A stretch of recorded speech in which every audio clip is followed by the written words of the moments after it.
Quando o governo vai fazer uma compra, submete uma licitação, que nada mais é que uma oferta pública, onde diversos fornecedores qualificados podem se candidatar para atender a esta venda e, desde que atendidos os critérios técnicos, é escolhido a oferta mais barata. É uma ferramenta burocrática que desacelera a decisão, mas garante mais segurança. No caso da crise do coronavírus, o governo buscou acelerar esse processo e a segurança caiu. No dia 6 de fevereiro de 2020, foi publicada a Lei 13.976, conhecida como Lei do Coronavírus. No artigo 4º, ela libera os governantes para adquirirem bens e serviços sem passar pelo processo de licitação. Com o abandono da meta fiscal e o abandono das licitações, construímos um cenário perigoso: muito dinheiro e pouco controle. O risco da decisão mal intencionada aumentou significativamente. Mas a situação ainda se agravou do ponto de vista de brechas para o oportunismo. No dia 13 de maio de 2020, o governo federal decretou a medida provisória número 966, isentando a improbidade administrativa de casos públicos. Na prática, isso significa que não importa se o político errou na decisão de compra. Para o governante ser responsabilizado pelo erro, precisa ficar comprovada a sua intenção de cometê-lo, ou se tratar de um erro grosseiro, tratado pela lei em uma definição bem aberta. Comprovar a intenção do erro é sempre uma das provas mais difíceis do mundo jurídico. Essas 3 alterações de regras desalinharam totalmente os governantes do incentivo de comprar corretamente. Há mais dinheiro, sem teto nos gastos, sem licitação exigindo controle e concorrência para as compras e diminuição considerável do risco de ser condenado por crime administrativo. O óbvio aconteceu. Quase todos os estados já estão investigados por escândalos de corrupção, no que está ficando conhecido como o caso do Covidão. O Estado brasileiro, prefeitos, governadores, governo federal, chamou para si uma responsabilidade que ele não tem como cumprir. Porque para entregar o sistema de saúde que o combate à Covid precisaria, o Estado teria que ser eficiente. E ele não é. O Estado é intrinsecamente ineficiente. Nós temos 30 anos de SUS no Brasil e não construímos um sistema de saúde pleno capaz de enfrentar isso, justamente porque ele é estatal. Ora, o que é que se fez durante a Covid? Parece que se concluiu que o que torna o Estado ineficiente é a fiscalização, é a auditoria e são os controles. Sustaram os controles, sustaram os limites, não precisa fazer licitação, não precisa cumprir a meta fiscal, não precisa cumprir a lei de responsabilidade fiscal, podemos nos endividar e agora o Estado será eficiente. Pois é o contrário.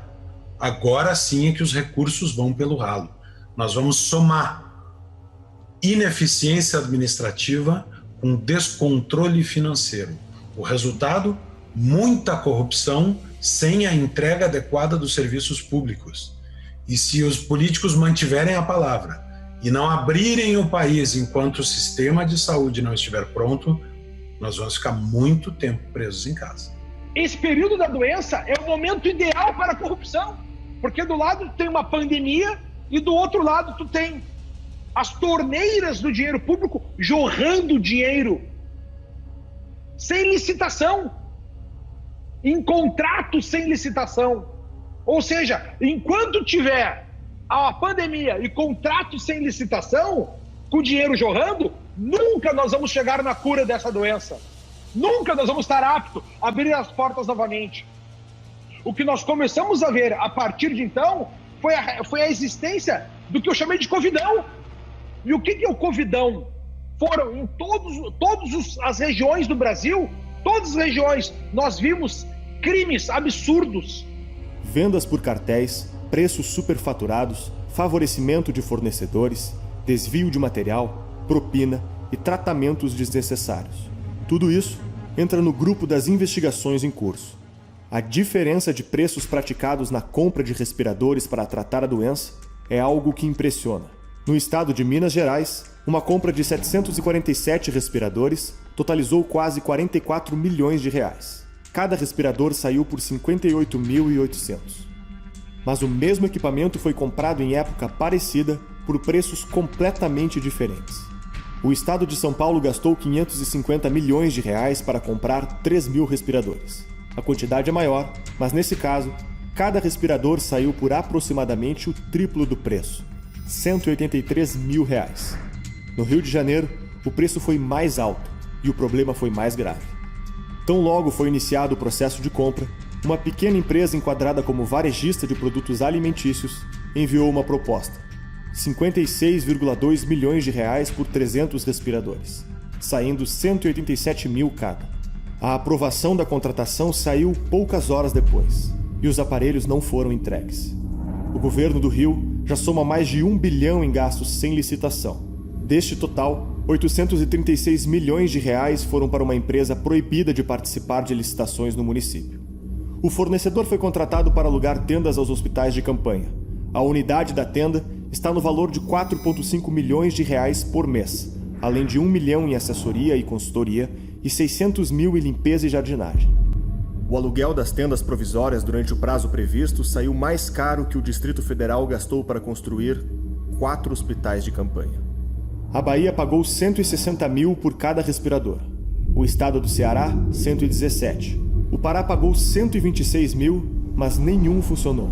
Foi o governo de Roraima que escolheu a opção mais cara de todos os estados, R$ 215 mil por unidade, 4 vezes o valor pago por Minas Gerais.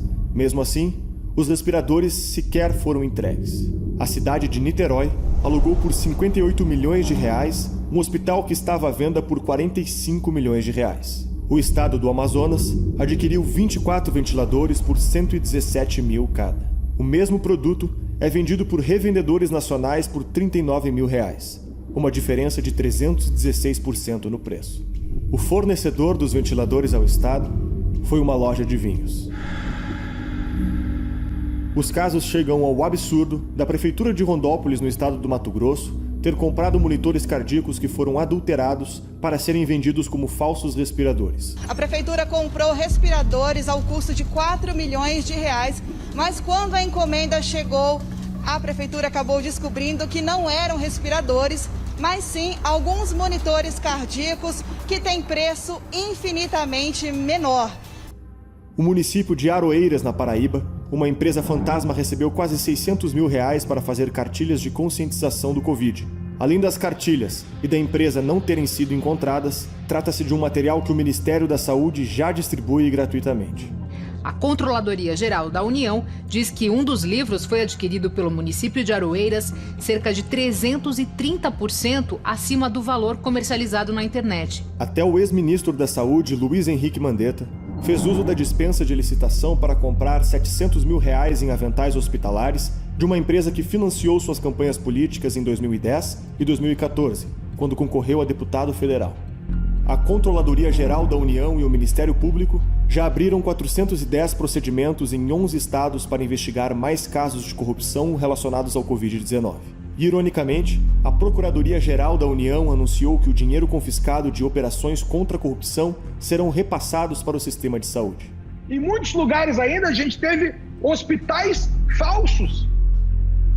A gente teve hospitais de campanhas construídos a valores bilionários, gastando milhões com jardinagem, que sequer receberam pacientes, que foram desativados por falta de uso. Muitos desses em estados que estão caóticos do ponto de vista do coronavírus. Então o que a gente tem que começar a enxergar é que toda vez que nós tivermos uma ameaça de um lado e os cofres do dinheiro público vazando, nós vamos ter a corrupção nascendo. Eu sempre digo que durante a Segunda Guerra Mundial, o Winston Churchill fazia discursos no parlamento inglês que se manteve funcionando. Muitos desses discursos nós citamos hoje porque foram maravilhosos. Outros eram profundamente chatos. Por quê? Porque o Churchill fazia um relato minucioso de como estava acontecendo o esforço de guerra.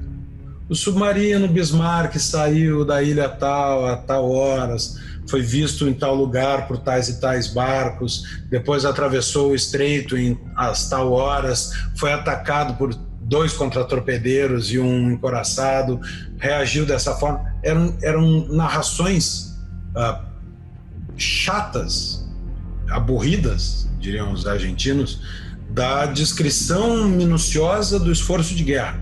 Eram descrições maçantes de cada passo da guerra.